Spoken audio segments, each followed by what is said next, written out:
Հարց համար 26 համեցեք բան պապան։ Շնորհակալություն, հարգելի պարոն Գրիգորյան, հարգելի գործընկերներ։ Հայաստանի Հանրապետությունը Եվրոպական հանձնաժողովի կողմից պաշտոնապես թույլտվություն է ստացել Եվրոպական միության երկրներ հայկական արտադրության սառեցված ձուկ եւ վերամշակված ձուկ, ինչպես նաեւ ձկնամթերք արտահանելու վերաբերյալ, հնարավորության վերաբերյալ։ Եվ 2025 թվականներ եւ 2026 թվականին ըստ էության Եվրոպական սննդի անվտանգության այդ համակարգը ներկայացնող մարմինը Հայաստանի Հանրապետությանը փոխանցեց, թե ինչպիսի ընթացակարգեր է եւ ինչպիսի պահանջներ են պետք, եւ այս ընթացքում բավականին աշխատանք է արվել եւ փաստորեն այսօր մենք ավարտում ենք այդ աշխատանքը ըստ էության։ Առաջին փուլում պարզեցինք, որպեսզի հնարավոր լինի արտահանման գործընթացը անխոչնդոտ կազմակերպել, նախ անհրաժեշտ էր սննդամթերքի անվտանգության եւ սննդամթերքի անվտանգության պետական վերահսկողության մասին օրենքներում սահմանվեր համապատասխան լիազորող նորմեր կառավարության կողմից համապատասխան ընթացակարգերի եւ պահանջների հաստատման նպատակով։ Օրենքները ազգային ժողովի կողմից ընդունվել են եւ արդեն ուժի մեջ են մտել, որից հետո էլ անմիջապես անցել ենք կառավարության համապատասխան որոշումների ընդունմանը եւ որոշումներից մեկը սա է, որի մասին մենք հիմա ներկայացնում ենք, մասնավորապես Հայաստանի Հանրապետությունից Եվրոպական միության երկրներ ձկան կամ ձկնամթերքի արտահանման նպատակով առևտրի վերահսկման եւ փորձագիտական համակարգում տնտեսվարող սուբյեկտի գրանցման, գրանցումը դադարեցնելու եւ առողջության սերտիֆիկատ տալու կարգի մասին եւ մեկ այլ որոշում էլ դա էլի ԵՄ առևտրի վերահսկման եւ փորձագիտական համակարգում գրանցման համար ձկնաբուծական տնտեսություններին կամ ձկնամթերքի արտադրական կազմակերպություններին կամ ձկան կամ ձկնամթերքի պահպանում իրականացնող կազմակերպություններին ներկայացնող պահանջների մասին։ Նախ նշեմ, որ այս նախագծի ընդունումը ռազմավարական կարևոր քայլ է դեպի եվրոպական շուկա հայկական արտադրանքի արտահանման նոր հնարավորությունների ստեղծման ճանապարհին եւ պայմանավորված է արտահանման գործընթացի համար անհրաժեշտ իրավական հիմքերի ապահովմամբ։ Եվրոպական միության երկրներ արտահանելու համար պարտադիր պայման է հանդիսանում ձկնաբուծական տնտեսությունների կամ ձկնամթերքի արտադրական կազմակերպությունների կամ ձկնամթերքի պահպանում իրականացնող կազմակերպությունների Եվրոպական միության առևտրի վերահսկման եւ փորձագիտական համակարգում գրանցված լինելը, ինչպես նաեւ ԵՄ տեխնիկական կանոնակարգերին ու չափանիշներին համապատասխանություն։ Համաձայն Եվրոպական միության օրենսդրության այդ համակարգում կազմակերպությունների գրանցումը պետք է իրականացվի տվյալ երկրի լիազոր մարմնի կողմից։ Մեր դեպքում որպես լիազոր մարմին սահմանել ենք սննդամթերքի անվտանգության տեսչական մարմինը։ Նախագծով սահմանվում է գրանցման բավականին պարզ, թափանցիկ եւ իհարկե միջազգային պահանջներին համապատասխան ընթացակարգ։ Այսինքն մենք վերցրել ենք այն ընթացակարգը, ինչը ԵՄ-ում կա եւ ամբողջապես տեղակայել ենք հայկական իրականության մեջ եւ ուզում եմ նաեւ ուրախությամբ նշել, որ ներկայումս ԵՄ երկրներ արտահանելու նպատակով արդեն իսկ փաստացի 5 ընկերություն ցուցաբերել է հետաքրքրություն եւ սպասում է մեր որոշմանը։ Այսինքն այն ստանդարտները, որոնք որ բարձր դրված են, որոնք համապատասխանում են Եվրոպական միության պահանջներին, այս պայն արդեն 5 երկիր այդ ամեն ինչը 5 կազմակերպություն դրել է, խոսքը վերաբերում է այնտեղ ուրեմն հասып համակարգի եւ մնացած այլ հարցերին, եւ նույն կերերին, օրինակ կերերը ամբողջությամբ Եվրոպական միության երկրներից են ներմուծում այդ բոլոր այդ բարձր պահանջներին համապատասխանում են եւ այլն, եւ հատավաբար այս որոշումների ընդունմամբ հնարավորություն կտրվի վերոնշյալ ընկերություններին արդեն սկսել ձուկ եւ ձկնամթերք արտահանել ԵՄ երկրներ, նվազեցնելով իհարկե կախվածությունը մեկ արտահանման շուկայից, դիվերսիֆիկացնելով մեր արտահանումը ԵՄ ստանդարտների ներդրումը իհարկե նաեւ կխթանի տեղական արտադրության արդիականացում եւ ուրեմն կբարձրացնի սննդամթերքի անվտանգությունը ընդհանուր մակարդակում, եթե կարիք կլինի, ես իհարկե նաև կներկայացնեմ, թե ինչ պետք է ուրեմն անենք, ես իհարկե նախորդ հարցի հետ որոշակիորեն կապ ունի, ես նախորդ հարցի հետ կապված նշեմ, որ այս պահին մեր մոտ համակարգը այսպես է, այս փաստաթղթերը էլեկտրոնային եղանակով գնալու են ՍԱՏՄ բիզնեսից, որից հետո ընթացակարգեր կա 3 օրվա ընթացքում, հետո 15 օրվա ընթացքում ՍԱՏՄ-ն ստուգումներ համապատասխան կիրականացնի, որից հետո այդ փաստաթղթերը երբ որ արդեն կուղարկվի եվրոպական համակարգ, այնտեղից մեր տնտեսվարողը ստանալու է կոդ, ոչ մի բան, մի հատ կոդ է էլեկտրոնային ստանալու, որի մեջ այդ ամբողջ պատմությունը կա եւ այդ կոդը բավարար է լինելու այնքան ժամանակ, քանի դեռ որոշակի ստուգումների արդյունքում կամ որոշ խնդիրների ի հայտ, այսինքն քանի դեռ ինքը չի զրկվել այդ կոդից, ինքը այդ կոդով մենակ այդ կոդով, որը մուտք է անելու այդ համակարգ եւ ցանկացած երկրում Եվրոպական միության եւ Երևանից այդ կոդը մուտք են անելու, տեսնելու են այդ կազմակերպության բոլոր տվյալները եւ ինքը կարողանալու է արտահանում իրականացնել, այս արդեն իրական թվայնացումն է եւ իհարկե մենք էլ փորձենք այս առաջի մասում էլ նույն տրամաբանությամբ, երբ որ այդ տվյալները կարողանանք արդեն հավաքագրենք, ինչ որ տարբեր տեսակի թղթեր է այստեղ պահանջվում, արդեն նույն տրամաբանությամբ ընդամենը մեկ էլեկտրոնային դիմում ենթադրում ենք օգտագործի եւ ամբողջը կիրականացվի։ Թերևս սա է մյուս որոշումը, որը արդեն էլի կոնկրետ սրան չի վերաբերվում, բայց մեր ցանկում կար, արդեն վերաբերվում է նորից էլի մնացած, այսինքն պահանջների, թե ինչ պահանջներին պետքա ներկայացնի, պահանջ ասելով նկատի ունենք ջրին ներկայացվող պահանջին, կերին ներկայացվող պահանջին, պահպանման պայմաններին ներկայացվող պահանջներ, աշխատակիցներ, ընդհանուր մինչև աշխատակիցների արտահագուստ, հիգիենա, բոլոր ներկայացվող ուրեմն պահանջներին է վերաբերվում, թերևս այսքան է, թե այլ հարցեր լինի կներկայացնեմ։ Պարոն Պապայան, շատ լավ է, տեսեք, բայց հիմա շարունակելով թվայինացման տեսանկյունից այս թեման, չէ, հիմա մենք փաստաթղթային շրջանառության այդ թվում ԵՄ-ի հետ խնդիրը լուծեցինք, ենթադրենք, ու ստացանք կոդ, բայց ապրանքի հետագծելիության խնդիրը մենք չենք լուծել, դրա համար մեր բեռնափոխադրողները չեն ուզում գործ ունենալ այդ տիպի, եւ ես հասկանում եմ ինչն է խնդրեմը։ Իրենք չեն ուզում, որովհետև այդ կոդը նաև ենթադրում է, որ այդ ապրանքը պիտի կապարակնքվի այդ կոդով եւ այդ կապարակնքով անցնի ԵՄ սահման, որը մենք ոչ մի կերպ չենք կանում։ Մենք կապարակնիքների հարցը այդպես էլ չլուծեցինք։ Եթե շարունակենք չլուծել,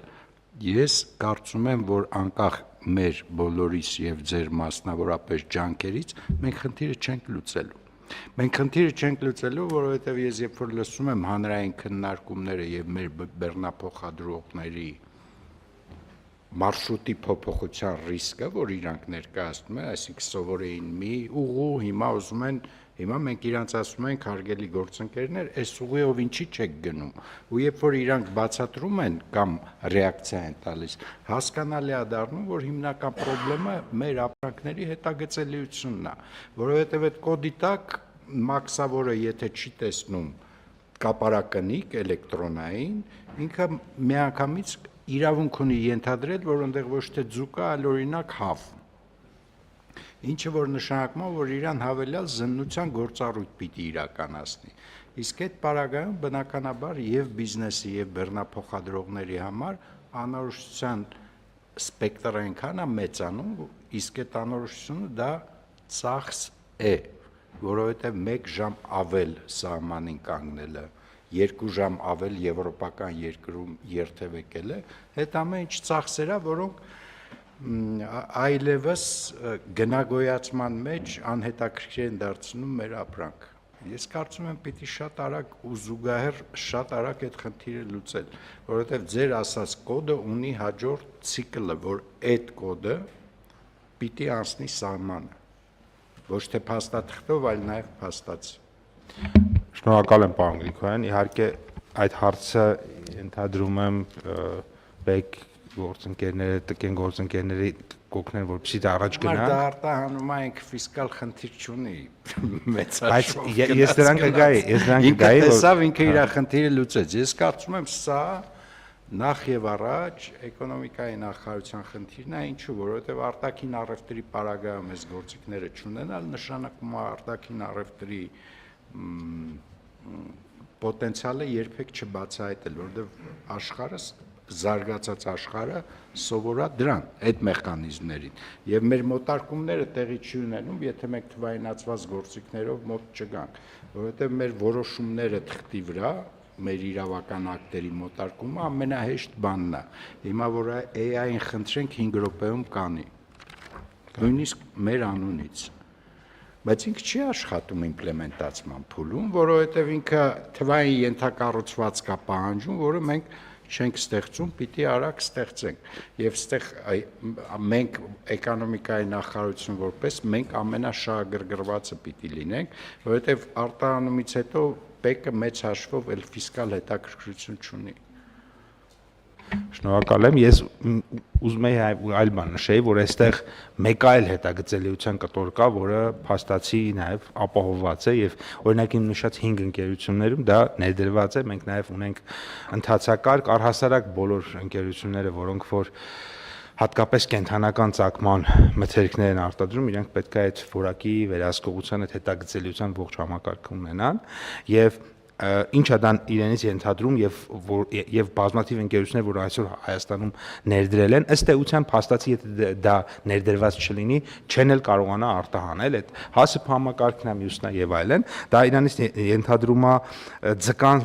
եւ սննդամթերքի բաղադրիչ նյութերի հետագծելիություն ամբողջ, այսինքն ինքը եթե դու այդ ներդնում ես, այդ նշանակում է թվային եղանակով Եվրոպայում կարան տենան, այդ կերը որտեղ ես առել, ոնց է եկել, երբ է եկել, երբ ես տվել, դրա արդյունքում բաները, մենակ դա չէ, արտադրության ինչ սարքերով է դա արտադրվել, այդ պայմանները այնտեղ պահպանված են թե չէ, եւ այս առումով այս մի մասը, այսինքն Հայաստանի ներսում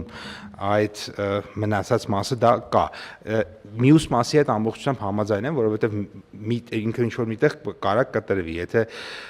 եկավ այդ ապրանքները, գնաց համակարգը վերահսկեց, տեսավ, սառեցրեց, նայում է օրինակ 60 աստիճանում սառեցված է, դրվեց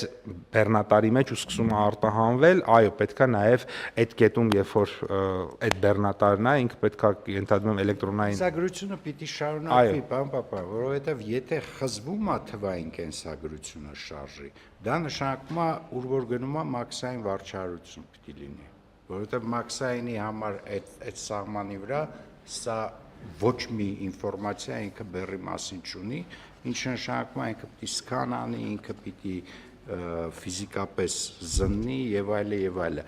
Իսկ սննդամթերքի դեպքում առավել եւս շուտ փչացողի դեպքում դա կատաստրոֆա է, այլ կերպ ասած, որովհետեւ ինքը ուղղակի պիտի դա չանել, որովհետեւ ինքը չի դիմանում այդ տեմպերին։ Հիմա նաև ձեր հանձնարարությամբ ենք Ես հետևում եմ ինչ է հիմա կատարվում, այդ թվում Միրգ Բանջարեղեն ծաղիկ, ես զգում եմ, որ մերոնք կան ընկերություններ, որոնք բավականին բարձր որակ են ապահովում, այդ թվում եվրոպական, ու պարզվում է խնդիրը միայն որակը չի, խնդիրը հետագծելիությունն է, որ իրան շարժն է դանդաղում, լավ որակի ապրանքի շարժը, որ դանդաղում է, ինքը ունենում է երկու պրոբլեմ, նախ փչանում է, երկրորդը ժամանակն է ծախսում, իր ժամանակը ծախսելը արդեն ուղղակի ծախս է ու մեր գինը մրցունակ չի։ Դե նաև ձեր հանձնարարությամբ մենք ճանապարհային քարտեզ ենք գործողությունների մշակել, որը ըստ էության ինտեգրելու ենք ՊԵԿ-ի համակարգի հետ, իմարկի հետ կապված, եւ մենք եւս այդ մասով ամբողջությամբ ներգրաված ենք լինելու աշխատանքներին ու վերցնում ենք նաև մեր վրա պատասխանատվությունը այդ մասով աշխատանքի իրականացնելու գործընկերների հետ, այսինքն այդ մեխանիզմն էլ ենք պատկերացնում եւ պարոն Հակոբյանը եւս տեղեկացված է։ Շատ կարևոր քննարկում է կարծում եմ երկու տեսակի հետագծելիություն կա ֆիզիկական շարժի եւ այդ փաստաթղթերի հիմա այդ երկրորդ կտորը այս պահին շատ ակտիվ բանակցում ենք Եվրամիության հետ նշեմ որ կա Եվրամիությունում կա տրանզիտի համակարգ թվային համակարգ հիմա մենք պետք է համաձայնագրով միանանք դրան այսինքն այս պահին առաջի հայտը նա է որ դիտորդի կարգավիճակ ստանանք հաջորդ քայլով փորձենք միանալ դրան,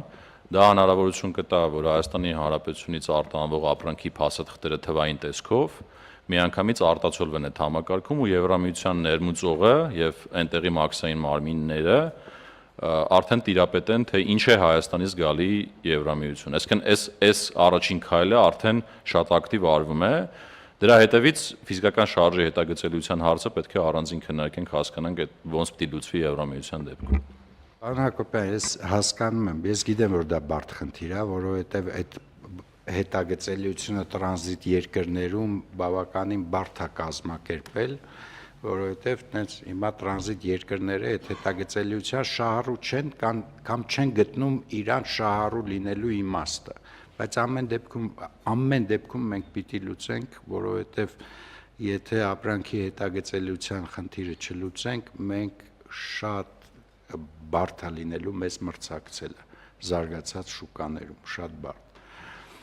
Բայց այլընտրանք չկա, որովհետև ստացվում է, որ մեր արտադրողը իր որակը ապահովում է, այսինքն ինքը ներդրում արել, ծախսարը որակը ապահովում, բայց թվային ենթակառուցվածքի բացակայության պատճառով ինքը չկարողանում արտահանում անի։ Եվ մենք մի օր որ մեզ համար գնահատենք, տեսնենք, եթե թվային ենթակառուցվածքը հետագծելիության լիարժեք աշխատեր մեր ապրանքների, որ կազմն է արտահանելի, կարող է պարզվել, որ մի զգալի մասը մեր արտադրության արտահանելի է եւ ինքնարժեքով էլ շատ հարմար գին ունի եվրոպական շուկայի համար։ Ես խնդրում եմ այս հարցը ուշադրության կենտրոնում պահել միշտ, որովհետեւ ես ինչքան որ հասկանում եմ այսօրվա այս գաբարիտի եւ շարժի փոփոխությունների խնդիրը, ամենամեծ խնդիրը այնուամենայնիվ թվային ենթակառուցվածքների գոյությունն է, ոչ թե ապրանքի որակ եւ գին։ Տեմպը եւ թվային ենթակառուցվածքը։ Այսինքն այլ կերպ ասած, ես կարծում եմ այսօրվանից պիտի զուգահեռ մի հատ բեկի հետ սկսեք քննարկումները ինչ անենք այդ կապարակնիկների հետ մեքենաների, որ մեր բեռնատարներն էլ ակտիվանան ու սկսեն աշխատել։ Կցանկանայի ուղղակի նաև տեղեկացնել, որ Եմեն մի գործիք էլ ունի, որը որ կարանք գործարկենք, եթե չեմ սխալվում, նույնիսկ արդեն աշնակներ եղել է, դա EU4 Digital-ն է, այսինքն Եմեն հանձնաժողով հենց մի գործիք ունի նման խնդիրների համար պիլոտային ու նաև միջոցներ տրամադրելու։ Սրանից հետո մենք միանգամից էկոնոմիկայի նախարարության հետ կաշխատենք, որ նաև դա ակսելերացնենք։ Մենք զուգահեռ ինչ-որ հարթակում ԵՄ-ի հետ այս հարցը քննարկում ենք եւ կշարունակենք քննարկել, բայց ինքը տակից պիտի լուծումներն էլ գա։ Իսկ որպեսզի այդ լուծումները հնարավոր լինի տրանսֆորմացնել դեպի ԵՄ, մենք այդ լոկալ լուծումը պիտի ունենանք, բայց մենք լոկալն էլ չունենք։ Շատ լավ։ Հիմա մեր տնտեսավարողները ՍԱՏՄ-ին պիտի դիմեն, պարոն Պետրոսյանը ստեղ է, չէ՞, պարոն Պետրոսյան, դե ասեք, որ համեցեք, դիմեք, մենք ամեն ինչ կկազմակերպենք, լիարժեք ու ոչ մի խնդիր չի լինի։ Շնորհակալություն, պարոն Գրիգորյան։ Ընթացակարգը մենք կհրապարակենք պաշտոնական կայքեջում, հարցաշար այդ փաստաթղթերը, որոնք որ պետքա տնտեսվարողները ներկայացնեն, բաղկացած է 18 հարցից, իրանք իրանցից որևէ այտենց գլոբալ խնդիր չեն առաջացնում, երևի գրեթե բոլոր տնտեսվարողները Հայաստանի Հանրապետության տարածքում այդ ցանկի փաստաթղթերը ունեն։ Իրանք կներկայացնեն, որից հետո 5 աշխատանքային օրվա ընթացքում հրաման կլինի իրականացվի ստուգում տվյալ դիմում ներկայացված տնտեսվարողի մոտ, որից հետո կգրանցենք հարթակում, Ստուգում բառը փոխարինեք մոնիտորինգ բառով, էլի, որովհետև ես հասկանում եմ տնտեսավարողներին, իրանք կմտածեն, որ սա մի հատ ինչ-որ հերթական տեսչական գործառույթ է, այլ ոչ թե արտահանման շուտ։ Չէ, մոնիտորինգը, սենց ասած, զուտ լինելու է այն շրջանակում, որպեսզի տվյալ կազմակերպությունը հայտնվի TRACE-իս համակարգում։ Դրանից հետո տրամադրելու ենք իրանց այդ կոդը, որը որ պարոն Պապոյանը նշեց, իրանք բացելու են իրենց էջը եւ յուրաքանչյուր արտահանման ժամանակ արդեն դիմելու են առողջության սերտիֆիկատի յուրաքանչյուր խմբականակի համար, այսինքն ինքը ընդհանուր process-ը կտևի երևի մի 10-ից 15 օր։ Մի քիչ երկար է, փորձենք կարճացնենք, սա կենթանի ձկի մասին խոսքը չէ։ Սառեցրած ձուկ, վերամշակված ձուկ եւ ձկնամթերք։ Իսկ կենթանի ձուկ այդ թվում թե Սառեցվածն է գնում, որովհետեւ ըստ էության դա համարվում է, այսպես ասած, ձուկ եւ իրանց նկատի ունեմ այդ ձուկ ասելով իրանք նկատի ունեն սառեցրածը, որովհետեւ նաեւ սառեցված վիճակում բազմաթիվ հիվանդությունների ոչ միայն վերանում են, այլ նաև բազմաթիվ հիվանդություններ լինելու հնարավորությունը ըստ էության չեզոքացվում է։ Հասկանալի է, պարոն Պապայան, բայց բացի կայքում ՍԱՏՄ-ի խնդրում եմ ձեր հարթակներում էլ դրեք, էլի, Անպայման ես այդ ինֆորմացիան հասանելի լինի։ Ես առանձին բաներ կան, նաև փոքր հոլովակներ Համեցեք, պարոն Պետրոսյան, բան եք ասում։ Պարոն Գրիգորյան, ուզում եմ ասեի, որ TRACE-ում գրանցվելու վերաբերյալ ձկնաբուծական տնտեսությունները, ձկնամթերք արտադրողները եւ պահպանողները 3 փուլերում էլ իրանք պետքա գրանցված լինեն TRACE-ի համակարգում, այսինքն բոլորին է վերաբերում։ Հետագծելիության համակարգն է, չէ՞։ Եվրոպական։ Իրանք պիտի արդեն ունենան, որ կարողանան դիմեն սրա մասին, սրան եւ ըստ էության մենք բազմաթիվ կազմակերպություններ ունենք, որոնք որ ունեն այդ համակարգներ դրած եւ կարծեմ 27 թվականն է վերջնաժամկետը այդ կազմակերպությունների համար այդ համակարգը ներդնելու, որը նորմալ նկատի ունեմ ինքը ենթադրում է եւ գիտելիք եւ որոշակի ֆինանսական ծախսեր, բայց առանց դրա հնարավոր չէ։ Շատ լավ, պայմանավորվեցինք, խնդրեմ հարգելի գործընկերներ, հարցեր, առաջարկություններ, դիտարկումներ կան։ Չկան, առաջարկում եմ ընդունել այս կարևոր որոշումը, ովքեր են դեմ չկա, որոշումն ընդունվեց։ Հավանիչ տեսանյութը եւ բաժանորդագրվիչ նորությունները բաց չթողնելու համար։